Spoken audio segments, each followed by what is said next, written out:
இதுக்கு முன்னால் நம்ம வந்து 2 கொஷின்ஸ் வந்து இந்த மாதிரி கலைச்சொற்கள் சம்மந்தமா பார்த்தோம். இப்போ நம்ம வந்து இந்த ஆங்கிலத்திற்கு இணையான தமிழ் சொல் வந்து இப்போ 3 கொஷின்ஸ் பார்க்கலாம். எவில் டூயர் எவில் டூயர் அப்படின்னு சொன்னாலே தப்பு செய்கிறவங்க, அதாவது கெடுக்கிறவங்க அப்படின்ற மாதிரி மீனிங்கு. அதனால் கெடுப்பவர் ஆப்ஷன் சி தான் ஆன்சரு. பட் இந்த மற்ற வேர்ட்ஸுக்கும் நம்ம கொஞ்சம் ஓரளவுக்கு இங்கிலீஷில் தெரிஞ்சு வச்சுருந்தாக்கா இது எழுதுறது ஈஸி. அதாவது அளவை அளவை அப்படின்னா குவான்டிட்டியை சொல்லலாம், இல்லைன்னா மெஷர்மெண்ட் இந்த மாதிரி சொல்கிறது.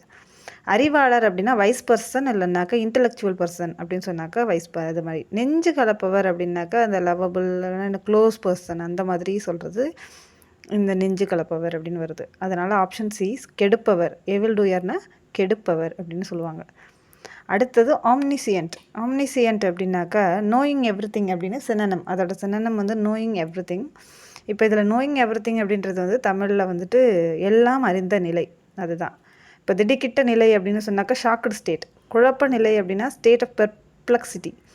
எதுவும் அறியாத நிலைனா இக்னோரன்ட் ஸ்டேட். அப்போ ஆட்டோமேட்டிக்காக எல்லாம் அறிந்த நிலை தான் ஆப்ஷனில் வருது. Option D. மறு ஆய்வு மனு நம்ம வந்து இது வந்து சட்டதிட்டங்கள் பற்றின அதுக்கான கொஷினு. இது இல்லாமல் இதிலே வந்து சிவில் ஓரியன்டாகவும் ஒரு கொஷின் கேட்டுருக்காங்க தமிழ் டிரான்ஸ்லேஷனு. இப்போ நம்ம வந்து இந்த நீதித்துறை பற்றின இந்த கொஷினில் வந்து நமக்கு தமிழில் தெரியுதான்னு பார்க்குறதுக்கு தான். ரிட் பெட்டிஷன் அப்படின்னா சீராய்வு மனு. ரிவிஷன் பெட்டிஷன்னாலும் சீராய்வு மனு தான். அது மேல்முறையீட்டில் இல்லாத போது அந்த ரிவிஷன் பெட்டிஷன் போடுவாங்க. ஹேபியஸ் கார்பஸ் ஆட்கொணர்வு மனு. நீங்கள் படம் நம்ம பாபநாசம் பார்த்துருந்தீங்கன்னா அதில் சொல்லியிருப்பாங்க ஹேபியஸ் கார்பஸ் பற்றி. அதுக்கடுத்து இதில் ரிவ்யூ பெட்டிஷன் அப்படின்னா தான் மறு ஆய்வு மனு. Option C.